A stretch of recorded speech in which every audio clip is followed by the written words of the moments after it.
Cool. What's up, y'all? What's up, David? Hello, amigo. How are you, man? Good, bro. Missed you. Me too. Yeah. Doing all right. Yeah. So, here we are, ARV headquarters. Man, I'm so glad to be here. You know, this is kind of a sanctuary and a Shangri-La for me, being back in Texas, on this ranch that you've been working so hard on. How's it feel for you?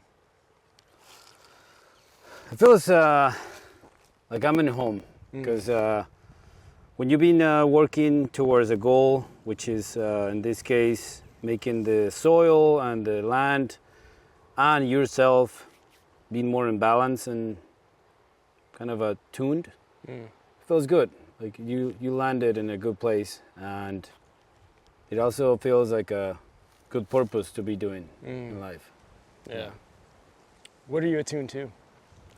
I'm attuned to, honestly, my actions that I can do for myself, the land, others around me, and what I can do to contribute, not only the community, but also like to the planet. You know? Okay. Yeah. First of all, I mean, that's a beautiful sentiment, and it's deeper than even what you just touched on. You know, we were talking about this earlier, like, and I can't quite articulate it right now because I'm having a camera brain freeze, brain fart kind of moment. But yeah, it reminded me of this feeling of being attuned to the spirit that animates this planet and its life, right? Yeah. Zach always laughs when I say the word life so fervently, so religiously. but yeah, it's like we have the ignorance of total destruction and greed, and then you see the people trying to help, restore, regenerate, and steward. Steward the actual conditions for health and life and well-being. So I just admire that so much, man. And I'm grateful to be partnering with you on this project for that reason. Oh, I couldn't even be happier to have another person doing this alongside with. Yeah. Like the alignment, the beliefs that we have, and something strong in both of us is honoring what people before us were doing, not because it was cool, it was because it was necessary. Yeah. And this to me is like the ultimate show or portrayal of being a revolutionary. Wow. Like self-sustain and share with others as well as learn from others. This journey, I think, is just what we need to do. And we're lucky that some of us have the same beliefs and we have the common goal, but we only can do so much. It is a revolution of sorts, because right now the status quo and all the economic might that they have is toward chemical destruction and convenience. And I mean, people aren't stupid. People are feeling the effects of it. They're feeling the disconnect of it, but it's just so convenient. And they own all the channels of output and the market. And you know, we gotten into this habit of living this lifestyle. You talked about those who came before us, you know, and honor. I have great reverence for my ancestors and everybody that's gotten us to this point. And I also take seriously my duty to the generation to come and those after that. And so I can see what's going on, and I don't want to support that. Yeah. And it's also terrible for you in the short term to eat food laced with toxic chemicals. Let's just, you know, and you know, it's cheap. It's cheap to make, high profit. You make money on the chemicals. You make money on all the levers of control that you have. But what's the fucking point? Well, to have more money? Like, yeah, which is limit. But you just mentioned something that is really important. Like, you take this in consideration about, like, this is my duty. And sometimes not many people has the opportunity to acknowledge that, nor to take the action, because we're in a, community system, country, politics, whatever you want to call it, that it's easier to keep someone control if you have everything laid out for them. And the easier that you can get it is going to be more convenient, like you mentioned. So doing these changes and moving the opposite way of that is not romanticizing the fact. Yeah. It's a lot of work. And land doesn't behave as you planned because it's wild. It's wild. Yeah, it's its own thing. Yeah. Weather can be on your side one day and some other days not. So you become really aware of what is happening around you. Your urgency, as we were talking the other day, becomes more of, it's going to rain, I need to work and plant this plants, or I need to work on my field, because that's the only urgency. If you don't grow, if you don't have food, then you perish. Yeah. And I think that's one thing that we've forgotten in this modern world of ultra convenience and ease, is how hard it is to survive. I think we're blessed with an abundant amount of energy, which has changed the equation a lot. But, survival wasn't easy. No. And like, it's so easy now, for now, right? For now, yeah. But we keep going the way we're going, it's going to get real grim. Yeah. And, yeah.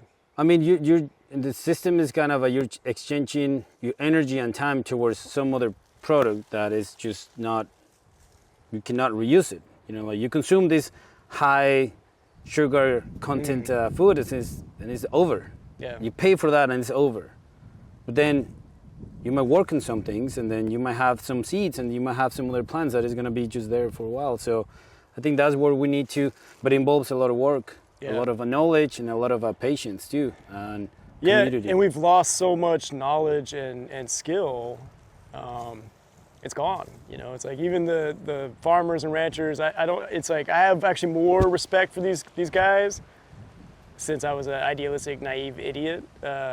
Actually learning how to farm and grow. I've learned a lot. I'm still kind of a novice in some ways, but like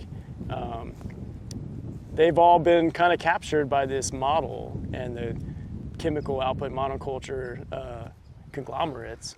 And so a lot of the simple knowledge is gone, and like having to relearn it from scratch. Oh, that's... It's thank God we have those dudes out making food for us, so we can practice. Yeah. Because we're a long way from my goal of more sovereignty and resilience and self-determination. And I think you have to have food to do that, or you're there. Man, have you ever seen how a dog acts? Like it listens to the person with the food. Yeah. It's like, you have the food, I'll do whatever you say. Yeah. I don't think we're that different. Absolutely. I mean, that's how civilization has been working. Yet I want to mention the importance of not only people like you and I and others around us, but like the organizations that are doing the work to teach and share and show and host all of the people that is interested into this is what land can do for you if you do something for her. Yeah. Like it's simple as that. It's an exchange, not how to say it, transactional in the way of economics. It's an exchange of. It's a relationship. It's a relationship, exactly. Yeah. How many relationships do you put nothing in and only take from, and have a healthy, balanced? It cannot be sustained. Yeah. It cannot be sustained. So it's always you have to be in consistent like communication and interaction, and you have to be present and like they say this, you gotta come across. You gotta show up. And because one thing is to cast the seeds and that's it. Because it's a rare thing that it happens. Like you gotta be consistent. And then this movement, it doesn't stop only on the countryside or on the urban agriculture. It goes in every aspect of life. I mean, we're talking about regenerative agriculture and other topics, but what about us as human beings? What is the purpose and the highest thing that we're trying to achieve? Yeah. I was telling you yesterday, like I went on an epic vision quest. Yeah. And yeah, I asked this question, like, what is my highest purpose in life? And the answer came back to be a dad, you know, and it's like, what does that mean to be a father, a steward, a protector, a teacher? It's a big responsibility, but it's like, it's, you know, it definitely took some pressure off me to achieve something or produce something or do all my chores or, cause I can get busy, man. I can get super busy. Like, I take on a lot. I'm overactive, and I'm here on 2 continents doing 2 different things, you know? But you gotta have the right people. That's another thing. Like you have this, you know, kind of a volcano eruption of energy and ideas, and you're really good at directing that. And then you just find, or they find you, either of the key roles on your operations and dream applying in this. If you find those, I think we're lucky, because then you can rely on them that they'll do the job, they share the vision, and also like, what is it that we're trying to do? And it's really easy to derail and go in other directions. If you have different ideas, if you have resources, if you don't have resources, if your life is going through some changes, but if you have this solid relationship with friends, with brother from another mothers, from partners, they're gonna see you, same as the land, they're gonna see you in your lowest and driest times, beaten up by everything, yet they still care for you. So to me, that is beautiful. Once you find that group, that individuals, you hang on to them, and they can hang on to you. Like it just works both ways, because one has to be solid while the other one is shaking. Okay. And the same as being a father. Is a father figure, as a leader, you're gonna be shaking sometimes, and it's okay, but most of the time it's really exhausting, because you have to take that leadership. Yeah. Make hard decisions. What's like the hardest decision you've had to make lately? The hardest decision that I had to make lately, I believe, will be fully acknowledging that even though I enjoy the city, it's not a place that I want to be. So that was a little hard to realize that the benefit for me, for myself, and for my projects, and it's out here. The benefit for me to be in the city is a different kind of a benefit, but it's more networking, and sometimes it's empty. Yeah. But here, if I move a rock or if I cut logs, that has an impact on the future, because I'm not just acting for tonight and get, you know, like have fun. This is because I'm working towards the future. Okay. Yeah.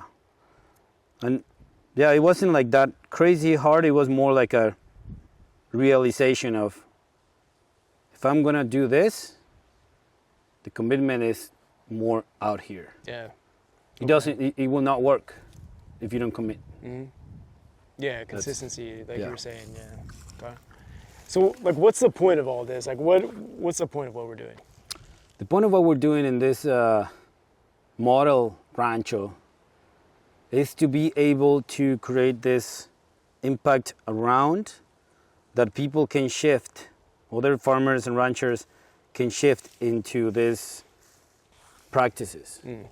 And it might be practices that are contrarian towards their beliefs, meaning that we do no-till, and we don't, mow our fields, because we want that for cattle. So it's like, for some people, it would be like, oh, that's looking like some weeds in there. Well, yeah, but that's biodiversity. Yeah. So what the goal that I'm trying to achieve here throughout the partnership and the organization is be able to showcase and promote all of these practices in the most honest and clear way that everyone can say there is a result. Instead of trying to make it as complicated, or you got to go through courses. No, You're just a regular farmer that follows the sun, the moon, the stations, the weather. Can we make it easy with this empiric knowledge that has been passed down to us? Empiric, yeah, that's a good word. Yeah. Yeah, and that's one thing that I felt really strongly from the beginning of this project. We had to practice what we preach. You know, we have to practice it, we have to learn it, and show it in reality. It's like, what farmer is going to transfer from his current model unless there's something really solid to see? Oh yeah. You know, I wouldn't. Yeah. And then on that topic, like for example, we got this rancho a year ago, and this last year was to, because this is very important as well. To observe. To observe, Yeah. which is hard for many Who people. has time for that? Who has time for that? Yeah. Yeah. Who has time for that? You're talking about resources, time, and energy, but who has time for that? Well, if you don't observe, how are you going to make an informed decision? So this last year was, okay, how the land behaves, when are the seasons, how all of these leaves from these trees are working on the soil, and we were able to come up with a better idea of what we can do here. And that's where we are. We're in the phase of now implementing rotational grazing, some crops. It's just that we gotta make it, and we gotta show it. Yeah. Because we can talk through hours. But now it's gonna be talking about hard decisions. Yeah. Now it's gonna be one of the hardest decisions, because then you will have animals depending on you. If those animals don't have water and food to eat, what are you gonna do? Yeah. You know, so it's one of those decisions that you make acknowledged and informed, and you follow through. Yeah. So I mean, one of the big cruxes is finding good help on this project out here in the country, right? Yes, finding somebody that is willing to share the goals, be honest, and then also that has minimal supervision and knows the land. Because something that those people that romanticize this aspect of being a rancher and farmer, they always think that you're like clean and, you know, like with a hat and walking through this, like, no, it's dirty, it's solitude, it's depression, it's anxiety, it's all of these things all together, yet you find a way to find this peace in every sunset and sit down and say, that's my prize. And even though I didn't finish the work, there's still more to do. Yeah, you can never finish it. You can never finish it. But that's another topic that I think not many people talk, and then some say some thoughts. Being out here in the land, it's tough on you, because you're out here with yourself. Yeah, and your mind. And that's a little unnatural too, like to be on your own, working 20 acres or. True. Yeah. However, why is it unnatural? We come from like a people that migrated, that were in nature, and then we come from people that were ranchers. So no, it's unnatural. It's unnatural to have to do it on your own. Oh yeah. The solitude part, I think, I can see how that would wear on you. Because it's a lot of work and responsibility, and it's funner to work in a team. And like I said, it's more human. We're pack animals. Absolutely. Like, And even because I've experienced it, you can work on your own and make a 5 progress. You know, just saying a number. But if you work with somebody else, you make a 15 progress. So it's like, it has an impact on you, it has an impact of your energy, and it has an impact on everything around you. And just as an example, there is this Holland horses that each one of them, they will pull 500 pounds. But if you pair them, they will pull up to 2,500 pounds because they're competing to each other. So they over exceed what they're doing. And it's not because they're just not happy doing it, it's more because we got this. And it becomes this synergy, like going forward. Yeah, that's twice as much weight. Exactly. Total, So it just gets like, it's proven. Like if you have somebody to work with, you're talking, you're communicating, you're expressing. And you're not carrying all the weight on your own, so you can even carry even more. Absolutely. It's a weird synergy, because you don't, you don't realize, you know someone else is there. Also carrying it, And even if they're just like there to pass you a tool, that's a huge impact on your health. Yeah. Yeah, I really enjoyed working with you yesterday at the Mattress Factory compound. Me too. Yeah. Well, we have a way of working that is quite interesting because we face the problem, we see what we need to do, and I trust you that you're gonna do the best work that you can, and you trust me that I'll go on my own and I'll do the best that I can, and we just meet and okay, this is done, we're done. Yeah, and we went to Home Depot 3 times. Yeah. Yeah. It was convenient, Yeah. like you said. Yeah, it wasn't that far away. But look at the impact that you did with that project, and we have now all of the irrigation system fixed with the automatic system. So you just had to came from Portugal to fix it. It's gonna be a game changer for that little garden that they got. Yeah. So imagine that input that we did yesterday will benefit throughout the year. Yeah. One day. Yeah. Imagine 4 hours. working in the land or your garden or any project that you have in life or in your relationships. If you work on it every day, how much better it will be. A lot. So it's something that I keep reminding. Yeah. Sometimes I don't do it. Yeah. Because you're a human. Because I'm human, yeah. And it's okay to fail. Yeah. You know, like, shit, there's no stars. Like a kindergarten, but it's okay. Yeah, no stars. Yeah, there's no stars like a kindergarten, but look up. Yeah. There's gonna be some. Yeah. Okay, cool. Yeah. But what do you, now, Yeah. what is the value that you feel that these projects that we're doing, alongside with your personal projects, you have your farms and your operations of the mushrooms in Portugal, and then you have this, kind of a right-hand person or like a partner that is handling what you have over here and alongside the nonprofit. What will be, as a Skeets Rapier, point of view of everything that you're doing? You know, I kind of operate in an instinctive kind of fashion. I wish I was more organized of a person. I just do things because I know they have to be done and I want to do them. And like I've had, like the genesis of this project, 3 in the morning in Mexico on March 13th, 2020. Yeah. It just, I knew in my soul and my core, like, this is it. Like, this is something that we have to do. So most of my life is kind of marked by this having to do it because I feel it's right.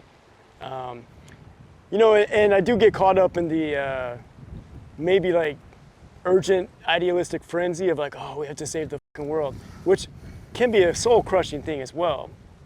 But I guess my outsider's view is I would have never have started this without you because I can't be here, right? And without someone I can trust,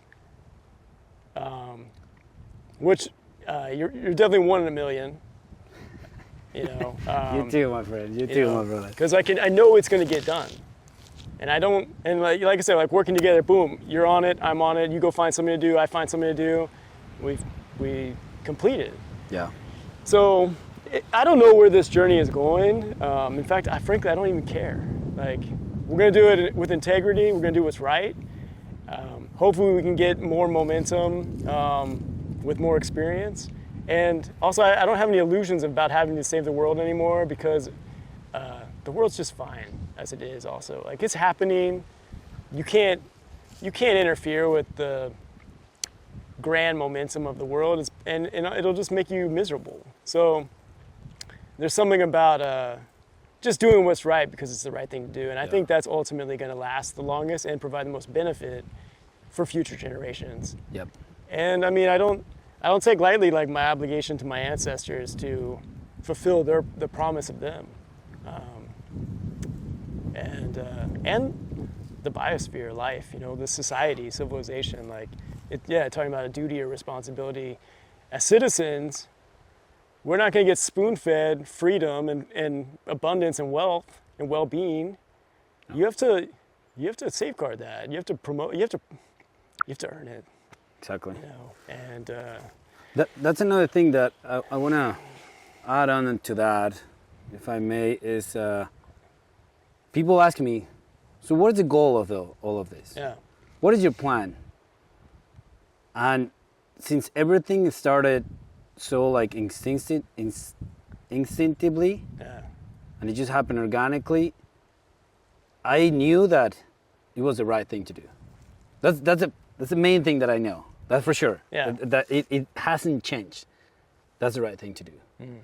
And if we're being in charge of this and entitled by this abundance, well, how I'm gonna keep doing good? And that is kind of been my motto since the beginning, because having that responsibility from your end, you're like, you trust me. From my end, I don't want to fail you, nor the project, nor what I'm working on.